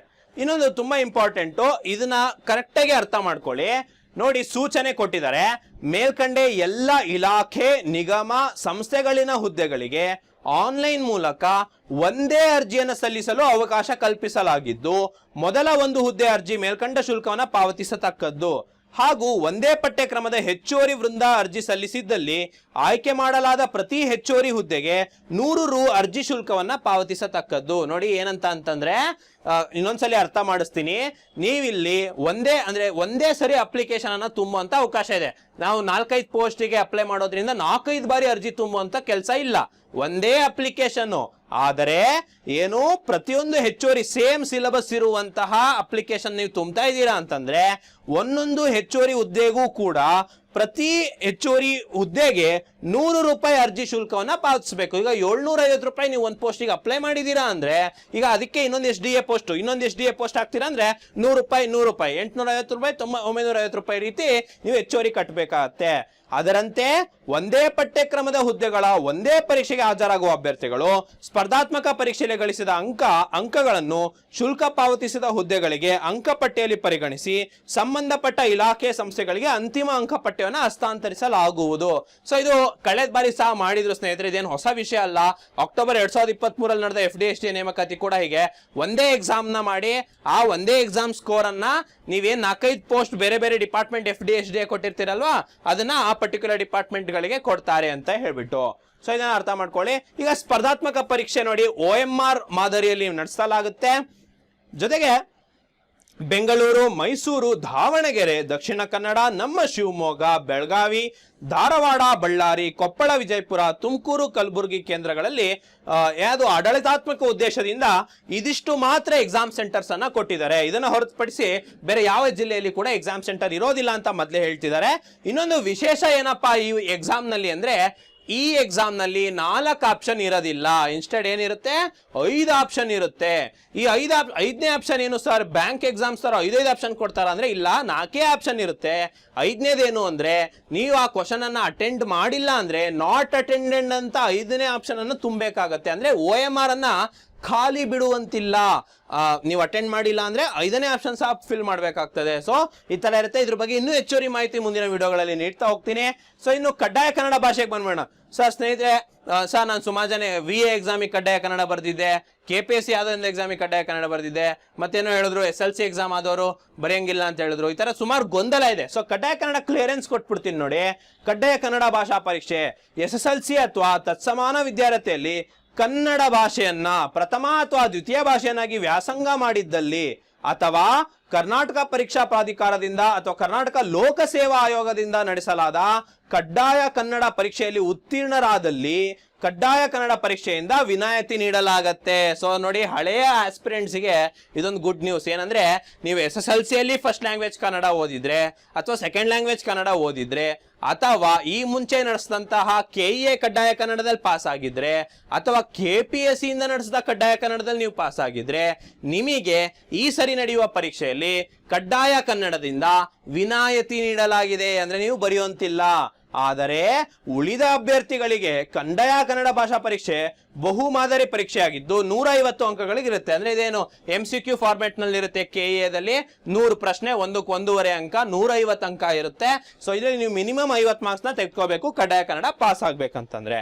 ಸೊ ಸಾಮಾನ್ಯವಾಗಿ ಎಲ್ಲರೂ ಕೂಡ SLC ಅಲ್ಲಿ ಓದಿರೋದ್ರಿಂದ ನಂಗೆ ಅನ್ಸ್ದಂಗೆ ಯಾರಿಗೂ ಬರೋದಿಲ್ಲ ಅಂತ ಹೇಳ್ಬಿಟ್ಟು, ಯಾರು ಕನ್ನಡ ಓದಿರ್ತಾರೆ ಅವ್ರಿಗೆ ಇನ್ನು SLC ಮಟ್ಟದಲ್ಲಿ ಇರುತ್ತೆ. ಈಗ ಬಂದ್ಬಿಡೋಣ ಸಿಲೆಬಸ್ ನೋಡ್ಬೇಡ ರೀ. ಜೂನಿಯರ್ ಪ್ರೋಗ್ರಾಮರ್ ಗ್ರೂಪ್ B ಅಥವಾ ಸಹಾಯಕ ಇಂಜಿನಿಯರ್ಸ್ಗೂ ಕೂಡ ನೋಡಿ ಸೇಮ್ ಸಿಲೆಬಸ್ ಇಟ್ಬಿಟ್ಟವ್ರೆ ನೋಡಿ. ಒಂದು GK ಪೇಪರ್ ಎಲ್ಲರಿಗೂ ಕೂಡ ಸೇಮ್ 300 ಅಂಕಕ್ಕೆ, ನಿರ್ದಿಷ್ಟ ಪತ್ರಿಕೆ 300 ಅಂಕಕ್ಕೆ ಇರುತ್ತೆ. ಇದು ಇಂಜಿನಿಯರ್ಸ್ ಅವರಿಗೆ, ಆಯ್ತಾ. ಇನ್ನು FDA, ಇದು ತುಂಬಾ ಇಂಪಾರ್ಟೆಂಟ್, ಆಲ್ಮೋಸ್ಟ್ ಎಲ್ರಿಗೂ ಬರುವಂತದ್ದು ನೋಡಿ. FDA ರೆವಿನ್ಯೂ ಇನ್ಸ್ಪೆಕ್ಟರ್ ಇದೆಯಲ್ಲ ಅದು, ಅಥವಾ ಸಹಾಯಕ ಗ್ರಂಥಪಾಲಕ ಅವರಿಗೆ, ಸಹಾಯಕ ಲೆಕ್ಕಿಗ ಅವರಿಗೆ, ಕಿರಿಯ ಅಧಿಕಾರಿಗೆ, ಕಿರಿಯ ಅಭಿಯಂತರ ಎಲ್ಲರಿಗೂ ಕೂಡ ಇದೇ ಸಿಲೆಬಸ್ ನೋಡಿ. ಏನಿದೆ, ಪ್ರಚಲಿತ ಘಟನೆಗಳಿಗೆ ಸಂಬಂಧಿಸಿದ ಸಾಮಾನ್ಯ ಜ್ಞಾನ, ಬರೀ GK ಅಲ್ಲ, ಕರೆಂಟ್ ಅಫೇರ್ಸ್ ರಿಲೇಟೆಡ್ GK, ಆಯ್ತಾ. ಸಾಮಾನ್ಯ ವಿಜ್ಞಾನ ವಿಷಯಗಳು, physics, chemistry, biology, science and tech, environment ಎಲ್ಲ ಬಂದೋಯ್ತು. ಭೂಗೋಳ ಶಾಸ್ತ್ರದ ವಿಷಯಗಳು, ಜಿಯೋಗ್ರಫಿ ಬಂತು. ಮತ್ತೆ ಸಮಾಜ ವಿಜ್ಞಾನ ನೋಡಿ ತುಂಬಾ ಇಂಪಾರ್ಟೆಂಟ್, ಸೋಷಿಯಾಲಜಿನ ಕೂಡ ಇಟ್ಟಿದ್ದಾರೆ, ಮೆನ್ಷನ್ ಕೂಡ ಮಾಡಿದ್ದಾರೆ ಸಿಲೆಬಸ್ ನಲ್ಲಿ. ಭಾರತೀಯ ಸಮಾಜ ಮತ್ತು ಅದರ ಬೆಳವಣಿಗೆಗಳ ಇತಿಹಾಸದ ವಿಷಯಗಳು ನೋಡಿ. ಇಂಡಿಯನ್ ಸೊಸೈಟಿಯನ್ನ ನಿಮ್ಗೆ ಕರೆಕ್ಟ್ ಆಗಿ ಅದರ ಡೆವಲಪ್ಮೆಂಟ್ ಅನ್ನ ಓದ್ಬೇಕಾಗತ್ತೆ. ಭಾರತ ಮತ್ತು ನಮ್ಮ ಕರ್ನಾಟಕ ಇತಿಹಾಸ ಓದ್ಬೇಕಾಗತ್ತೆ. ಭಾರತ ಸಂವಿಧಾನ ಮತ್ತು ಸಾರ್ವಜನಿಕ ಆಡಳಿತ, ಏನು ಪಬ್ಲಿಕ್ ಅಡ್ಮಿನಿಸ್ಟ್ರೇಷನ್ ಅಂತ ಇದೆಯಲ್ಲ ಅದು ಕೂಡ ಇದೆ. ಪ್ರಾಯೋಗಿಕ ಜ್ಞಾನ ಮತ್ತು ಬೌದ್ಧಿಕ ಸಾಮರ್ಥ್ಯ ವಿಷಯಗಳು, ಇದು ಮೆಂಟಲ್ ಅಬಿಲಿಟಿ, SSLC ಮಟ್ಟದ್ದು ಅಂತ ಕೊಟ್ಟಿರ್ತಾರೆ, ಬಟ್ ಹೆಚ್ಚುವರಿ ಇರುತ್ತೆ. ಕರ್ನಾಟಕ ಸಾಮಾಜಿಕ ಮತ್ತು ಸಾಂಸ್ಕೃತಿಕ ಇತಿಹಾಸ, ಇದು ನೋಡಿ ಹೆಚ್ಚುವರಿ ಸಿಲೆಬಸ್. ನೀವು ಇಲ್ಲಿ ಕರ್ನಾಟಕ ಹಿಸ್ಟ್ರಿಯಲ್ಲಿ ಓದಿರ್ತೀರಾ, ಬಟ್ ಏನಂದ್ರೆ ಅದರ ಸಾಮಾಜಿಕ ಮತ್ತೆ ಸಾಂಸ್ಕೃತಿಕ, ಕಲ್ಚರಲ್ ಹಿಸ್ಟ್ರಿ ಆಫ್ ಕರ್ನಾಟಕ ಅಂತ ಹೇಳ್ಬಿಟ್ಟು. ಇನ್ನು ಸ್ವಾತಂತ್ರ್ಯ ನಂತರದಲ್ಲಿ ಕರ್ನಾಟಕದ ಭೂ ಸುಧಾರಣೆಗಳು ಮತ್ತು ಸಾಮಾಜಿಕ ಬದಲಾವಣೆ ವಿಷಯಗಳು ನೋಡಿ. ಲ್ಯಾಂಡ್ ರಿಫಾರ್ಮ್ಸ್, ಇದು ಸಾಮಾನ್ಯ ಗ್ರೂಪ್ ಸಿ ಸಿಲೆಬಸ್ ನಲ್ಲಿ ಓದಿರ್ತೀರಾ. ಹಾಗೆ ಕರ್ನಾಟಕದ ಅರ್ಥವ್ಯವಸ್ಥೆಯನ್ನ ಕೇಳ್ತಾ ಇದೆ, ಅದರ ಸಾಮರ್ಥ್ಯ ಮತ್ತು ದೌರ್ಬಲ್ಯತೆ ಮತ್ತು ಪ್ರಸ್ತುತ ಸ್ಥಿತಿಗತಿ ಕುರಿತು ವಿಷಯಗಳು, ಎಕನಾಮಿಕ್ಸ್ ಬರುತ್ತೆ. ಗ್ರಾಮೀಣಾಭಿವೃದ್ಧಿ, ಪಂಚಾಯತ್ ರಾಜ್ ಸಂಸ್ಥೆಗಳು, ಗ್ರಾಮೀಣ ಸಹಕಾರ ಸಂಸ್ಥೆಗಳ ವಿಷಯಗಳನ್ನ ನೀವು ಓದಬೇಕಾಗತ್ತೆ. ಅಂದ್ರೆ ಏನು, ಕೋಆಪರೇಟಿವ್ ಸೊಸೈಟೀಸ್ ಮತ್ತೆ ಪಂಚಾಯತ್ ರಾಜ್ಗೆ ಸಂಬಂಧಪಟ್ಟಂತೆ. ಕರ್ನಾಟಕ ಪರಿಣಾಮಕಾರಿ ಆಡಳಿತಕ್ಕಾಗಿ ವಿಜ್ಞಾನ ತಂತ್ರಜ್ಞಾನ, ಇಲ್ಲಿ ಕೂಡ ಸೈನ್ಸ್ ಅಂಡ್ ಟೆಕ್ನಾಲಜಿ ಬರುತ್ತೆ ನೋಡಿ. ಕರ್ನಾಟಕದ ಪರಿಸರ ಸಂಬಂಧಿತ ಸಮಸ್ಯೆಗಳು, ಅಭಿವೃದ್ಧಿ ಕುರಿತು ವಿಷಯಗಳು ನೋಡಿ, ಇಲ್ಲಿ ಎನ್ವಿರಾನ್ಮೆಂಟಲ್ ಸೈನ್ಸ್ ಬರುತ್ತೆ. ಹಾಗೆ ಬೌದ್ಧಿಕ ಸಾಮರ್ಥ್ಯ ವಿಷಯಗಳು ನೋಡಿ. ಇದು syllabus, standard group C syllabus ಅನ್ನ ಇಟ್ಟಿದ್ದಾರೆ. 100 ಅಂಕಗಳು, 2 ಗಂಟೆ ಸಮಯ ಕೊಟ್ಟಿದ್ದಾರೆ. ಇನ್ನು ಪೇಪರ್ 2 ನಲ್ಲಿ ಕನ್ನಡ 35 ಅಂಕ, ಇಂಗ್ಲಿಷ್ 35 ಅಂಕ, ಕಂಪ್ಯೂಟರ್ 30 ಅಂಕ, ಒಟ್ಟಾರೆ 100 ಅಂಕ 2 ಗಂಟೆಗೆ ಇರುತ್ತೆ. ಇನ್ನು ಕಿರಿಯ ಅಧಿಕಾರಿ ಸ್ಪೆಸಿಫಿಕ್ ಪೇಪರ್ ಇರುತ್ತೆ ಅವರಿಗೆಲ್ಲ. ಕಿರಿಯ ಅಧಿಕಾರಿ ಉತ್ಪಾದನೆಯವರಿಗೆ ಕೂಡ ನಿರ್ದಿಷ್ಟ ಪತ್ರಿಕೆ ಇರುತ್ತೆ. ಕಿರಿಯ ಅಧಿಕಾರಿ ಸಾಮಗ್ರಿ ಮತ್ತು ಉಗ್ರಾಣ ಅವರಿಗೆ ಕೂಡ ಸ್ಪೆಸಿಫಿಕ್ ಪೇಪರ್ ಇರುವಂತದ್ದು. ಸೊ ಅದನ್ನು ನೀವು ಗಮನಿಸಬೇಕು. ಇನ್ನು SD ಅವರಿಗೆ ಕೂಡ ನೋಡಿ, ಪ್ರಚಲಿತ ಘಟನೆ ಇದೆ, ದೈನಂದಿನ ಗ್ರಹಿಕೆಯ ವಿಷಯಗಳು, ಸ್ವಲ್ಪ ಸೆಕೆಂಡ್ PUC ಮೇಲೆ ಇರೋದ್ರೆ ಸ್ವಲ್ಪ ಚೇಂಜ್ ಇರುವಂತದ್ದು. ಭಾರತ ಸಂವಿಧಾನ ಸ್ಥೂಲ ವಿಷಯದ ನೋಟ್ ಅಂದ್ರೆ ಇಂಪಾರ್ಟೆನ್ಸ್ ಪಾಲಿಟಿಯಲ್ಲಿ ಇರುತ್ತೆ. ವಿಶೇಷವಾಗಿ ಕರ್ನಾಟಕಕ್ಕೆ ಸಂಬಂಧಿಸಿದಂತೆ ಭಾರತ ಇತಿಹಾಸ ಇದೆ, ಕರ್ನಾಟಕಕ್ಕೆ ಸಂಬಂಧಿಸಿದಂತೆ ಭಾರತದ ಭೂಗೋಳ ವಿಷಯಗಳು ಕೂಡ ಇದೆ, ರಾಜ್ಯ ಮತ್ತು ಪ್ರಾದೇಶಿಕ ಆಡಳಿತ ಕುರಿತು ವಿಷಯಗಳನ್ನ ನಿಮಗೆ ಕೇಳ್ತಾರೆ. ಗ್ರಾಮೀಣಾಭಿವೃದ್ಧಿ, ಪಂಚಾಯತ್ ರಾಜ್ ಇಲ್ಲೂ ಸಹ ಇದೆ. ಕರ್ನಾಟಕ ಪರಿಸರ ಕೂಡ ಇದೆ ಇಲ್ಲಿ. ಸೊ ಪತ್ರಿಕೆ 100 ಅಂಕಗಳಿಗಿದೆ. ಸ್ವಲ್ಪ ಕಡಿಮೆ ಸಿಲೆಬಸ್ ಇದೆ SDAಗೆ ಕಂಪೇರ್ ಮಾಡಿದ್ರೆ, ಬಟ್ ಕನ್ನಡ ಇಂಗ್ಲಿಷ್ ಕಂಪ್ಯೂಟರ್ ಇದ್ದೇ ಇದೆ. ಮತ್ತೆ ಇಲ್ಲಿ ನಿಮಗೊಂದು ವಿಷಯ ಇನ್ನೊಂದು ನೀವು ಗಮನಿಸಬೇಕು, 35% ಮಿನಿಮಮ್ ತೆಗಿಲೇಬೇಕು. ಸೊ ಪೇಪರ್ ಏನಾದ್ರು ಟಫ್ ಗಿಫ್ಟ್ ಬಂದರೂ ಕೂಡ 35% ಎಲಿಜಿಬಿಲಿಟಿ ಮಾರ್ಕ್ಸ್ ತೆಗೆದಿರಲೇಬೇಕು ನಿಮ್ಮನ್ನ ಕನ್ಸಿಡರ್ ಮಾಡಲಿಕ್ಕೆ. ಈಗ ಋಣಾತ್ಮಕ ಮೌಲ್ಯಮಾಪನ ನೋಡೋದಾದ್ರೆ ನೆಗೆಟಿವ್ ಮಾರ್ಕಿಂಗ್ ಇದೆ. ಸಾಮಾನ್ಯವಾಗಿ ಎಷ್ಟು ಇರೋದಿಲ್ಲ ಸರ್ ಅಂತಂದ್ರೆ ನೆಗೆಟಿವ್ ಇದೆ. 1.25 ಒಂದು ಮಾರ್ಕ್ ಇದ್ರೆ 0.25. ಕೆಲವೊಂದು ಪೇಪರ್ 300 ಮಾರ್ಕ್ಸ್ ಇತ್ತು ನೋಡಿ, ಅದು 3 ಮಾರ್ಕ್ಸ್ ಇರುತ್ತೆ, ಅಂದ್ರೆ 0.75 ಇರುತ್ತೆ. ಸೊ 1/4 ಆಫ್ ಯಾವುದೇ ಎಷ್ಟು ಮಾರ್ಕ್ಸ್ ಇರುತ್ತೋ ಅಷ್ಟು, ಆಯ್ತಾ. ಸೊ ಅದಿರುತ್ತೆ. ತುಂಬಾ ಇಂಪಾರ್ಟೆಂಟ್, ನಾನು ಹೇಳಿದ್ನಲ್ಲ, OMR ಉತ್ತರದಲ್ಲಿ ಪತ್ರಿಕೆಯಲ್ಲಿ 5ನೇ ಆಯ್ಕೆ ವೃತ್ತವನ್ನ ನೀಡಿದ್ದು, ಉತ್ತರಿಸದೇ ಇರುವ ಪ್ರಶ್ನೆಗಳನ್ನ 5ನೇ ವೃತ್ತ ಶೇಡ್ ಮಾಡಲು ಕೊನೆಯ ಬೆಲ್ ಆದ ನಂತರ ಹೆಚ್ಚುವರಿ 5 ನಿಮಿಷಗಳನ್ನ ನೀಡಲಾಗುವುದು. ನೋಡಿ, ಇದು ಸರ್ ನಮಗೆ ಎಕ್ಸಾಮ್ ಬರೀತಾ ಕನ್ಫ್ಯೂಸ್ ಆಗ್ಬಿಡುತ್ತೆ ಸರ್, ನಾಟ್ ಇಂಟೆಂಡೆಡ್ಗೆ 5ನೇ ಆಪ್ಷನ್ ಹಾಕಕ್ ಹೋಗಿ 4ನೇ ಆಪ್ಷನ್ ಹಾಕಿ ತುಂಬಾ ಕನ್ಫ್ಯೂಸ್ ಆಗ್ಬಿಡುತ್ತೆ ಅಂತ ಹೇಳ್ಬಿಟ್ಟು, ಸೊ ಉತ್ತರ ಮಾಡದೇ ಇರುವಂತಹ ಪ್ರಶ್ನೆಗಳಿಗೆ ಪರೀಕ್ಷೆ ಸಮಯದ ನಂತರದಲ್ಲಿ 5 ನಿಮಿಷಗಳನ್ನ ನೀಡಲಾಗತ್ತೆ ಅಂತ ಹೇಳ್ಬಿಟ್ಟು, ಸೊ ಇದನ್ನು ನೀವು ಗಮನಿಸಿ. ಆಮೇಲೆ ಇನ್ನೊಂದು, ನಾನು ನಿಮಗೆ ಅವಾಗಲೇ ಹೇಳಿದೆ, ಅರ್ಜಿ ಸಲ್ಲಿಸ್ತಾ ಒಂದಿಷ್ಟು ಗಮನದಲ್ಲಿ ಇಟ್ಕೊಳ್ಳಿ ವಿಷಯ ಅಂತ. ಏನಪ್ಪಾ ಅದು ವಿಷಯ ಅಂತಂದ್ರೆ, ಇಷ್ಟು ಡಾಕ್ಯುಮೆಂಟ್ಸ್ ಅನ್ನ ನಿಮಗೆ ಹೇಳ್ತೀನಿ ಯಾವ್ದು ಅಂತ, ನಿಮ್ಮ ಹತ್ರ ಕರೆಕ್ಟ್ ಆಗಿದೆಯಾ ಅನ್ನೋದನ್ನ ವಿಚಾರ ಮಾಡ್ಕೊಂಡೇ ನೀವು ಅಪ್ಲೈ ಮಾಡಿ. ಯಾಕಂದ್ರೆ 1 ನವೆಂಬರ್ ಏನು ಕನ್ನಡ ರಾಜ್ಯೋತ್ಸವ ಹಿಂದಿನ ದಿನ ತನಕ ನಿಮಗೆ ಅರ್ಜಿ ತುಂಬಕ್ಕೆ ಅವಕಾಶ ಇರೋದ್ರಿಂದ, ಇನ್ನು ಲಿಂಕ್ಸ್ ಬಿಟ್ಟಿಲ್ದಿರೋದ್ರಿಂದ ನೀವೇನ್ ಮಾಡ್ಬೇಕಂದ್ರೆ ನಿಮ್ಮ ಡಾಕ್ಯುಮೆಂಟ್ ಸರಿಯಾಗಿದೆಯಾ. ಯಾಕೆ ಅಂತಂದ್ರೆ ನೀವು ಎಕ್ಸಾಮ್ ಬರೀತೀರಾ, ಪಾಸ್ ಆಗ್ತೀರಾ ಅಂತ ಅನ್ಕೊಳ್ಳಿ, ಡಾಕ್ಯುಮೆಂಟ್ ವೆರಿಫಿಕೇಶನ್ ಹಂತದಲ್ಲಿ ರಿಜೆಕ್ಷನ್ ಆಗ್ಬಿಡ್ತು ಅಂದ್ರೆ ನೀವು ತುಂಬಾ ಕುಗ್ಗು ಹೋಗ್ತೀರಾ. ಸೊ ಹಾಗಾಗಿ ಫಸ್ಟ್ ಡಾಕ್ಯುಮೆಂಟ್ಸ್ ಅನ್ನ ನೆಟ್ಟಾಗಿ ಇಟ್ಕೊಳ್ಳೋಣ. ಸೊ ಹಾಗಾದ್ರೆ ಏನೇನಪ್ಪ ನೋಡೋದಾದ್ರೆ, ಆಧಾರ್ ಕಾರ್ಡ್ ಅನ್ನ ನೀವು ತೆಗೆದುಕೋಬೇಕಾಗತ್ತೆ.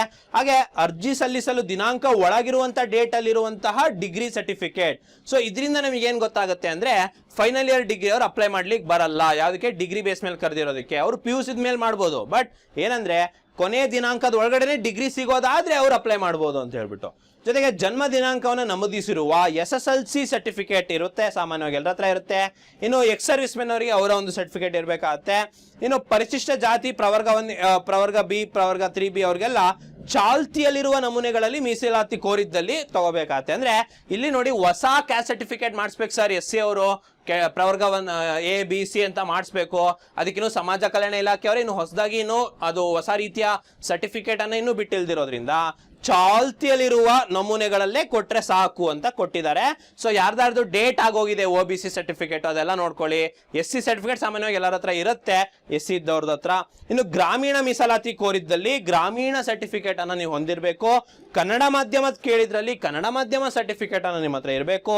ತಹಸೀಲ್ದಾರ್ ಇಂದ ಪಡೆದ ವಿಧವಾ ಪ್ರಮಾಣ ಪತ್ರ ನಿಮ್ಮ ಹತ್ರ ಇರಬೇಕು. ವಯೋಮಿತಿ ಕೋರಿದ್ದಲ್ಲಿ ಇನ್ನು ಸೇವಾನುಭವ ಪ್ರಮಾಣ ಪತ್ರ ಹೊಂದಿರಬೇಕು, ಅಕಸ್ಮಾತ್ ನೀವು ಅದ್ರ ಬೇಸಿಸ್ ಮೇಲೆ ಕೇಳ್ತಾ ಇದ್ರೆ. ಇಲಾಖಾ ಅಭ್ಯರ್ಥಿಗಳು ಸಂಬಂಧಪಟ್ಟಂತೆ ಪ್ರಾಧಿಕಾರಸ್ಥರಿಂದ ಪಡೆದ ಸೇವಾ ಅಂದ್ರೆ ಆಲ್ರೆಡಿ ಏನಾದ್ರು ಕಾಂಟ್ರಾಕ್ಟ್ ಬೇಸಿಸ್ ಏನೋ ವರ್ಕ್ ಮಾಡ್ತಿದ್ರೆ ಅದಕ್ಕೂ ಕೂಡ ಸಾರಿಗೆ ಸಂಸ್ಥೆ ಇಲಾಖೆ ಅಭ್ಯರ್ಥಿಗಳಿಗೆ ಮಾತ್ರ ಇದ್ದಲ್ಲಿ. ಸೊ ಜಿಲ್ಲಾ ಮ್ಯಾಜಿಸ್ಟ್ರೇಟ್ ಇಂದ ಪಡೆದ ತೃತೀಯ ಲಿಂಗ ಪ್ರಮಾಣ ಪತ್ರ ಇರಬೇಕು, ತೃತೀಯ ಲಿಂಗದವರಿಗೆ. ಸೊ ಇಲ್ಲ ಡಾಕ್ಯುಮೆಂಟ್ಸ್ ಫಸ್ಟ್ ನೀವು ವೆರಿಫೈ ಮಾಡಿಕೊಂಡು ಕರೆಕ್ಟ್ ಡೇಟ್ಸ್ನ ನೋಡಿಕೊಂಡು ನಂತರದಲ್ಲಿ ನೀವು ಅಪ್ಲೈ ಮಾಡಿದರೆ ಸೂಕ್ತ. ಇಲ್ಲ ಅಂದರೆ ನೀವು ಮಾಡಿಬಿಟ್ಟು ಏನೋ ಅದನ್ನು ಅಪ್ಲೈ ಮಾಡಬೇಕಾಗತ್ತೆ. ಮತ್ತೆ ಸರ್ ಸುಮಾರು ಜನಕ್ಕೆ ಏನೇನೋ ಡೌಟ್ ಬರ್ತವೆ. ಸರ್ ಇದೇನೋ ಆಯಿತು, ಅದು ಹೆಂಗೆ ಮಾಡುತ್ತೆ, ಹಿಂಗೆ ಅಪ್ಲೈ ಮಾಡ್ಬೋದಾ, ಇದು ಕೇಳ್ತಿರುತ್ತೆ. ಸೊ ನಾನು ನಿಮಗೆ KEA ಹೆಲ್ಪ್ ಲೈನ್ ನಂಬರ್ ಕೊಟ್ಬಿಟ್ಟಾರೆ, ಮಾಹಿತಿ ಕೇಂದ್ರನೇ ಕೊಟ್ಬಿಟ್ಟವ್ರೆ. 10 ಗಂಟೆಯಿಂದ 6 ಗಂಟೆ ತನಕ ಯಾವಾಗಾದರೂ ಕಾಲ್ ಮಾಡಿ. ಯಾವ ನಂಬರ್ ಅಂದರೆ 08023460460 ಈ ಸಂಖ್ಯೆಗೆ ನೀವು ಕಾಲ್ ಮಾಡಿದ್ರೆ ನಿಮಗೆ ಏನೇ ಗೊಂದಲ ಇದ್ರೂ ಅವ್ರು ಪರಿಹಾರ ಮಾಡ್ತಾರೆ. ಸೊ ಇದಕ್ಕೊಂದು ಸಂಪರ್ಕ ಮಾಡಿ, ಡೌಟ್ಸ್ ಇದ್ರೆ ಮಾತ್ರ. ಇನ್ನು ಯಾವ್ಯಾವ ಥರ ರಿಸರ್ವೇಷನ್ ಇದೆ ಅಂತಂದ್ರೆ ನೋಡಿ, SC ಅಲ್ಲಿ ಮುಂಚೆ SC ಅಂತ ಮಾತ್ರ ಕೊಡ್ತಾ ಇದ್ರು. ಒಳ ಮೀಸಲಾತಿ ಆಗಿರೋದ್ರಿಂದ ಈಗ ಪ್ರವರ್ಗ A, ಪ್ರವರ್ಗ B, ಪ್ರವರ್ಗ C ಅಂತ ಬರುತ್ತೆ. ST ಇದೆ, ಕ್ಯಾಟಗರಿ 1 ಇದೆ. OBC ಅಲ್ಲಿ 2A, 2B, 3A, 3B ಇದೆ. ಎಕ್ಸ್ ಮಿಲಿಟರಿ ಇದೆ, ಗ್ರಾಮೀಣ ರೂರಲ್ ಇದೆ, KMS ಇದೆ, ನಮ್ಮ ಕನ್ನಡ ಮಾಧ್ಯಮ ಅಭ್ಯರ್ಥಿಗಳಿಗಿದೆ, ವಿಕಲಚೇತನ ಇದೆ, ತೃತೀಯ ಲಿಂಗ ಇದೆ, ಯೋಜನಾ ನಿರಾಶ್ರಿತರಿದ್ದಾರೆ, ಹಾಗೆ ಮಹಿಳೆ ಅಭ್ಯರ್ಥಿ. ಇಷ್ಟು ಮೀಸಲಾತಿಯನ್ನ ಕೊಡ್ತಾ ಇದ್ದಾರೆ ಈ ಒಂದು ನೇಮಕಾತಿಯಲ್ಲಿ ಅನ್ನೋದನ್ನ ನೀವು ಗಮನಿಸಬೇಕು. ಸೊ ಅದೇ ರೀತಿ ನಾನು ಹೇಳ್ದಂಗೆ ಪ್ರತ್ಯೇಕವಾಗಿ ಹುದ್ದೆ ವರ್ಗೀಕರಣ ಕೊಟ್ಟಿದ್ದಾರೆ. ಇದು ಸುಮಾರು ಜನಕ್ಕೆ ಅರ್ಥ ಆಗೋದಿಲ್ಲ, ನಾನು ನಿಮಗೆ ಅರ್ಥ ಮಾಡ್ಸಕ್ ಪ್ರಯತ್ನ ಮಾಡ್ತೀನಿ. ಏನಪ್ಪಾ ಅಂತ ಅಂದ್ರೆ, ಇದು ಸ್ನೇಹಿತರೆ ನೋಡಿ, ಈಗ ಒಂದು ಎಕ್ಸಾಂಪಲ್ ತಗೊಂಡು ಹೇಳೋದಾದ್ರೆ, ಇದು ಬೆಂಗಳೂರು ಡೆವಲಪ್ಮೆಂಟ್ ಅಥಾರಿಟಿಯ ಹುದ್ದೆ ವರ್ಗೀಕರಣ ಕೊಟ್ಟಿದ್ದಾರೆ. ಓಕೆ, ಅರ್ಥ ಮಾಡ್ಕೊಳ್ಳಿ. FD ಅಲ್ಲಿ 4 ಪೋಸ್ಟ್ ಇದೆಯಾ ಬೆಂಗಳೂರು ಡೆವಲಪ್ಮೆಂಟ್ ಅಥಾರಿಟಿಯಲ್ಲಿ. ಸೊ FD ಅಲ್ಲಿ 4 ಪೋಸ್ಟ್ ಇದೆ. ಅದ್ರಲ್ಲಿ ಯಾವ್ದಾವ್ದಪ್ಪ ಅಂತಂದ್ರೆ SC ಪ್ರವರ್ಗ A, ಏನು SC ಅಲ್ಲಿ ಕ್ಯಾಟಗರಿ A ಅಂತ ಕೊಟ್ಟಿದಾರಲ್ವ, ಅವ್ರಿಗೆ 1 ಪೋಸ್ಟು. ಹಾರಿಜೆಂಟಲ್ ರಿಸರ್ವೇಶನ್ ಯಾವುದು ಇಲ್ಲ. ಸಾಮಾನ್ಯ ಅಭ್ಯರ್ಥಿಗೆ 1 ಪೋಸ್ಟು, ಅದರಲ್ಲಿ ಅಗೇನ್ ಯಾವುದು ಇಲ್ಲ. ಪರಿಶಿಷ್ಟ ಪಂಗಡದವ್ರಿಗೆ 1 ಪೋಸ್ಟು, ಅದ್ರಲ್ಲಿ ಉಳಿದವ್ರಿಗೆ ಯಾವುದು ಇಲ್ಲ. ಸಾಮಾನ್ಯ ಅಭ್ಯರ್ಥಿಗೆ 1 ಪೋಸ್ಟು, ಅದ್ರಲ್ಲಿ ಅವರು ಮಹಿಳಾ ಅಭ್ಯರ್ಥಿ ಆಗಿರ್ಬೇಕು ಹಾರಿಜಾಂಟಲ್ ಅಲ್ಲಿ. ಸೊ ವರ್ಟಿಕಲ್ ನೇರ ಮೀಸಲಾತಿ, ಸಮತಳ ಮೀಸಲಾತಿ ಅಂತ 2 ತರ ಇರುತ್ತೆ. ವರ್ಟಿಕಲ್ ರಿಸರ್ವೇಶನ್, ಹಾರಿಜಾಂಟಲ್ ರಿಸರ್ವೇಶನ್ ಅಂತ. ಸೊ ಇಲ್ಲಿ ಯಾರಿಗ ಪೋಸ್ಟ್ ಕೊಟ್ಟಿದಾರೋ ಅವರಿಗೆ ಸಿಗುತ್ತೆ ಸ್ನೇಹಿತರೆ, ಇರ್ರೆಸ್ಪೆಕ್ಟಿವ್ ಆಫ್ ಮಾರ್ಕ್ಸ್. ಉದಾಹರಣೆಗೆ, ಸರ್ ನಾನು ಸಾಮಾನ್ಯ ಅಭ್ಯರ್ಥಿ ಇದ್ದೀನಿ ಸರ್, ನಂದು 72 ಅಂಕ ಇದೆ. ಇನ್ನೊಬ್ರು ಸಾಮಾನ್ಯ ಅಭ್ಯರ್ಥಿ ಇದ್ದಾರೆ, ಬಟ್ ಅವ್ರು ಮಹಿಳಾ ಅಭ್ಯರ್ಥಿ ಇದ್ದಾರೆ, ಅವ್ರು ಸ್ವಲ್ಪ ಮಾರ್ಕ್ಸ್ ಕಡಿಮೆ ಇದೆ, 68 ಇದೆ ಅಂತ ಅನ್ಕೊಳ್ಳೋಣ. ಸೊ ಈಗ ಯಾರಿಗೆ ಸಿಗುತ್ತಪ್ಪ ಪೋಸ್ಟ್? ಈ 4ನೇ ಪೋಸ್ಟ್ ಇದೆಯಲ್ಲ, ಸಾಮಾನ್ಯ ಅಭ್ಯರ್ಥಿ, ಮಹಿಳಾ ಅಭ್ಯರ್ಥಿ ಅಂತ, ಅವರಿಗೆ ಸಿಗುತ್ತೆ ನಿಮ್ದು ಮಾರ್ಕ್ಸ್ ಜಾಸ್ತಿ ಇದ್ರು ಕೂಡ. ಹಾಗಾದ್ರೆ ನೀವು ಯಾವ್ದ್ರಲ್ಲಿ ಕಾಂಪೀಟ್ ಮಾಡ್ತೀರಾ ಅಂದ್ರೆ, ಈ ಒಂದು ಪೋಸ್ಟ್ ಇದೆ ಗೊತ್ತಾ ಸಾಮಾನ್ಯ ಅಭ್ಯರ್ಥಿದು, ಆ ಪೋಸ್ಟ್ ನಲ್ಲಿ ಕಾಂಪಿಟೇಷನ್ ಮಾಡ್ತೀರಾ. ಸೊ ಈಗ ನಿಮಗೆ ಯಾವ ತರ ಹುದ್ದೆ ವರ್ಗೀಕರಣ ಆಗಿದೆ ಅಂತ ಅರ್ಥ ಮಾಡಿಸಿದ್ದೀನಿ. ಸೊ ಇದೇ ರೀತಿ ನೀವು ಅಪ್ಲೈ ಮಾಡುವಂತಹ ಪೋಸ್ಟ್, ಉದಾಹರಣೆಗೆ ನೀವು ಯಾವ್ದೋ SDA ಅಪ್ಲೈ ಮಾಡ್ತಿದ್ದೀರಾ BDA ಅಲ್ಲಿ. ಸೊ ಹಾಗಾದ್ರೆ ಅದಕ್ಕೆ ನೀವು ಗಮನಿಸ್ಕೋಬೇಕಿಲ್ಲಿ, ನಿಮ್ಮ ಕೆಟಗರಿಗೆ ಅಥವಾ ನೀವು ಕೋರುತ್ತಿರುವಂತಹ ಮೀಸಲಾತಿಗೆ ಅಲ್ಲಿ ಪೋಸ್ಟ್ ಇದೆಯಾ ಅಂತ. ಪೋಸ್ಟೇ ಇರಲ್ಲ, ನೀವು ಸುಮ್ಮನೆ ನಾನು ಅಪ್ಲೈ ಮಾಡಿದೀನಿ ಸರ್ ಸಿಗ್ಬೋದೇನೋ ಅನ್ನೋದಿರಲ್ಲ. ನೋಡಿ, ಕರೆಕ್ಟಾಗಿ ಅರ್ಥ ಮಾಡ್ಕೊಳ್ಳಿ. ಏನ್ ಮೀಸಲಾತಿ ಇದೆ, ಅವ್ರು ಏನು ಹುದ್ದೆ ವರ್ಗೀಕರಣ ಕೊಟ್ಟಿದ್ದಾರೆ, ಅದಕ್ಕೆ ಸಂಬಂಧಪಟ್ಟಂತೆ ಪೋಸ್ಟ್ಗಳಿದ್ರೆ ಮಾತ್ರ ನೀವು ಅದಕ್ಕೆ ಎಲಿಜಿಬಲ್ ಇರ್ತೀರಾ. ಸರ್ ಇಲ್ಲ ಸರ್, ಈಗ ಯಾವ್ದು ಇದೆಲ್ಲ ನೋಡಕ್ ಗೊಂದಲ ಆಗ್ತಾ ಇದೆ ಅಂದ್ರೆ, ನೀವು ಜನರಲ್ ಕ್ಯಾಂಡಿಡೇಟ್ ಆಗಿದ್ರೆ ಎಲ್ಲ ಕಡೆನೂ ಕೂಡ ಸಾಮಾನ್ಯ ಅಭ್ಯರ್ಥಿಯ ಕಾಂಪಿಟೇಷನ್ ಮಾಡೇ ಮಾಡ್ತೀರಾ. ಸೊ ಈ ರೀತಿ ಇರುತ್ತೆ. ಸೊ ಹೆಚ್ಚುವರಿ ನೋಡ್ಕೊಂಡು, ಹೆಚ್ಚುವರಿ ಪೋಸ್ಟ್ ಇರೋದಕ್ಕೆ, ನಿಮ್ಮ ಮೀಸಲಾತಿಗೆ ಹೆಚ್ಚುವರಿ ಪೋಸ್ಟ್ ಇರೋದಕ್ಕೆ ಅಪ್ಲೈ ಮಾಡಿದ್ರೆ ತುಂಬಾ ಸೂಕ್ತವಾಗಿರುತ್ತೆ. ಸೊ ಇದೇ ರೀತಿ ಎಲ್ಲಾದ್ರದ್ದು ಕೊಟ್ಟಿದ್ದಾರೆ. ಸೊ ಇದನ್ನ ಗಮನಿಸ್ಕೊಳ್ಳಿ, ಇಲಾಖಾ ವೆಬ್ಸೈಟ್ ನಲ್ಲಿದೆ ಎಷ್ಟೆಷ್ಟು ಪೋಸ್ಟ್ ಅಂತ ಹೇಳ್ಬಿಟ್ಟು. ಸೊ ಸ್ನೇಹಿತರೆ, ಈ ಒಂದು ನೋಟಿಫಿಕೇಶನ್ ಬಹಳ ಖುಷಿ ವಿಷಯ ನೀಡಿದೆ. ಬಟ್ ನಿಮ್ಗೆ ಇದು ತಗೊಳ್ಬೇಕು. ಸರ್ ಪೋಸ್ಟ್ ಕಮ್ಮಿ ಇದೆ ಅಂತಲ್ಲ ನೀವೇನು ತಿಳ್ಕೊಳಂಗಿಲ್ಲ. ಒಂದೇ ಪೋಸ್ಟ್ ಇದ್ರೂ ಸಹ ಅದನ್ನ ನೀವೇ ತೆಗೆದುಕೊಳ್ಳೋ ರೀತಿ ನೀವು ತಯಾರಿಯನ್ನ ನಡೆಸಬೇಕಾಗತ್ತೆ. ಸೊ ಜೊತೆಗೆ ಸರ್ ನಾವ್ ಈಗ ಪಾಸ್ ಆಗಿಟ್ಟಿರುವಂತ ಸ್ಟೂಡೆಂಟ್ಸು, 2-3 ವರ್ಷದಿಂದ ಓದ್ತಿರೋಂಥ ಹಳೆ ಅಭ್ಯರ್ಥಿಗಳಿದ್ದಾರೆ, ಸೊ ಅವರಿಗೆ ಸಿಗ್ತದಲ್ವಾ ಸರ್ ಅಂತಂದ್ರೆ ಇಲ್ಲ ಅಂತಾನೆ ಹೇಳ್ತೀನಿ ನಾನು. ಯಾಕಂತಂದ್ರೆ ಸೊ ನೀವು ಈಗ ಓದ್ತಿರೋದ್ರಿಂದ ನೀವೀಗ ಪೀಕಲ್ಲಿ ಇರ್ತೀರಾ, ನಿಮಗೆ ಈಗ ಎಕ್ಸಾಮ್ ಸಿಕ್ಕರೆ ನೀವು ಆ ಎಕ್ಸಾಮ್ ನ ಪಾಸ್ ಮಾಡ್ಕೋಬಹುದು. ಇದಕ್ಕೆ ಒಂದು ಸೂಕ್ತ ಉದಾಹರಣೆ ಅಂದ್ರೆ VA ಎಕ್ಸಾಮ್ ನ ನೀವು ತಗೊಳ್ಬಹುದು. ಯಾಕಂದ್ರೆ VA ಅಲ್ಲಿ ನೋಡಿ, VA ಎಕ್ಸಾಮ್ ಆದಾಗೂ ಕೂಡ ಸುಮಾರು ಜನ ಅಪ್ಲೈ ಮಾಡಿದ್ರು, ಹಳೆ ಅಭ್ಯರ್ಥಿಗಳು ಅಪ್ಲೈ ಮಾಡಿದ್ರು. ಬಟ್ ನೀವು ಫೈನಲಿಸ್ಟ್ ಆಗಿ ನೋಡಿದ್ರೆ ಎಲ್ಲ 2000 ಇಸ್ವಿ ಮೇಲೆ ಹುಟ್ಟಿರೋರೇ ಇದ್ದಾರೆ ಫೈನಲಿಸ್ಟ್ ಅಲ್ಲಿ. ಸೊ ಹಾಗಾಗಿ ಹಂಗಿರೋದ್ರಿಂದ ಸೊ ಎಲ್ಲರಿಗೂ ಕೂಡ ಈಕ್ವಲ್ ಆಪರ್ಚುನಿಟಿ ಇದೆ ಸ್ನೇಹಿತರೆ. ಸಾಮಾಜಿಕ ನ್ಯಾಯನೂ ಇದೆ ಮೀಸಲಾತಿ ಕೊಟ್ಟಿರೋದ್ರಿಂದ. ಸೊ ಸ್ನೇಹಿತರೆ ಎಲ್ಲದೂ ಕೂಡ ಇದೆ. ಬಟ್ ಈಗ ಎಕ್ಸಾಮ್ ಕರೆದಾಗೋಗಿದೆ, ಎಕ್ಸಾಮ್ ಡೇಟು ಸಹ ಮುಂದಿನ ದಿನಗಳಲ್ಲಿ ಕೊಡ್ತಾರೆ. ಸೊ ಈಗ ನೀವು ತಡ ಮಾಡಂಗಿಲ್ಲ, ಈಗ ನೀವು ಏನ್ ಮಾಡ್ಬೇಕು, ಪ್ರಿಪರೇಷನ್ ಅನ್ನ ಮಾಡಬೇಕು. ಸೊ ಪ್ರಿಪರೇಷನ್ಗೆ ಸಂಬಂಧಪಟ್ಟಂಗೆ ಸೊ ನಮ್ಮ ಅಚೀವರ್ಸ್ ಸಂಸ್ಥೆಯಲ್ಲಿ FDA SDA ಬ್ಯಾಚಸ್ಗಳು, ಗ್ರೂಪ್ C ಬ್ಯಾಚಸ್ಗಳನ್ನ ಇರುತ್ತೆ. ಸೊ ಅದಕ್ಕೆ ಅಡ್ಮಿಷನ್ ಸಹ ತೆಗೆದುಕೊಳ್ತಾ ಇದ್ದೀವಿ. ಸೊ ನೀವು ಏನ್ ಮಾಡ್ಬೇಕಂದ್ರೆ ರಾಘವೇಂದ್ರ ಮಠದ ರಸ್ತೆ ತಿಲಕ್ ನಗರ್ ಮೊದಲನೇ ಕ್ರಾಸ್ ನಲ್ಲಿ ಸತತ 10 ವರ್ಷದಿಂದ ಉತ್ತಮ ಫಲಿತಾಂಶವನ್ನು ದಾಖಲಿಸಿಕೊಂಡು ಬರ್ತಿರುವಂತಹ ನಮ್ಮ ಅಚೀವರ್ ಸಂಸ್ಥೆಗೆ ನೀವು ಖುದ್ದಾಗಿ ಭೇಟಿ ನೋಡಬಹುದು ಅಥವಾ ಸ್ಕ್ರೀನ್ ಮೇಲೆ ಕಾಣ್ತಿರುವಂತಹ ನಂಬರ್ಸ್ ಗಳಿಗೆ ಭೇಟಿ ಆಗ್ಬೋದು. ಇಷ್ಟೇ ಅಲ್ಲ, ಬ್ಯಾಂಕಿಂಗ್, SSC, ರೈಲ್ವೇಸ್ಗೆ ನೂತನ ಬ್ಯಾಚಸ್ ಗಳಿದಾವೆ. ಕೆಸೆಟ್ ನೆಟ್ಗೆ ಆನ್ಲೈನ್ ಬ್ಯಾಚಸ್ ಇದಾವೆ.